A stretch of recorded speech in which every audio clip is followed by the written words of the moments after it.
एक अजीबोगरीब तब्दीली के तहत तेलंगाना हाईकोर्ट के वाहिद रुकनी जज के अलहदा बेंच ने मोइनाबाद के ऑपरेशन फार्म हाउस मामले में गिरफ्तारियों पर बीजेपी और रियासती हुकूमत के दरमियान जारी सियासी झगड़े में दो मुख्तलिफ और मुतजाद अहकाम जारी किए। एक बेंच ने कहा कि मजिस्ट्रेट के रूबरू पेश किए जाने पर तमाम 3 मुलजिमीन को अदालती तहवील में दिया जाना चाहिए, जबकि दूसरी बेंच ने जारिया तहकीकात और मुमकिन गिरफ्तारियों पर हुक्म इल्तवा जारी किया। पुलिस ने जो मोइनाबाद एफआईआर दर्ज की है, इसके जरिए बीजेपी पर इल्जाम आयद किया गया कि टीआरएस के 4 अरकान असेंबली को खरीदने की कोशिश की गई।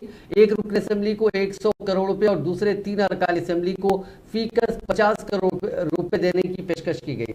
उनमें से एक पायलट रोहित रेड्डी ने दावा किया कि उन्होंने इस गैर अखलाकी हरकत से पुलिस को मुतला किया और फिर पुलिस के अलावा एंटी करप्शन ब्यूरो ने मजीद कार्रवाइयां अंजाम दी।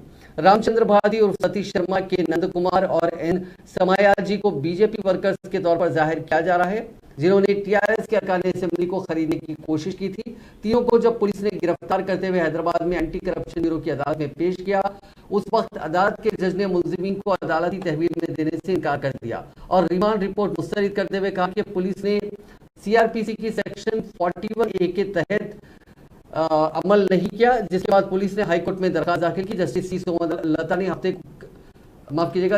सोमलता ने हफ्ते को सुबह में पुलिस की अपील पर समाअत की और एसीबी अदालत के हुक्म को कलादम करार दिया, जिसके जरिए रिमांड रिपोर्ट मुस्तरद की गई थी। मुतवाजी तब्दीली के तहत एक दूसरे वाहिद रुकनी जज जस्टिस बी विजय सेन रेड्डी ने बीजेपी की जानिब से दाखिल करदा दरखास्त पर समाअत की, जिसके जरिए इस केस को सेंट्रल ब्यूरो ऑफ इन्वेस्टिगेशन के हवाले करने की इस्तदा की गई।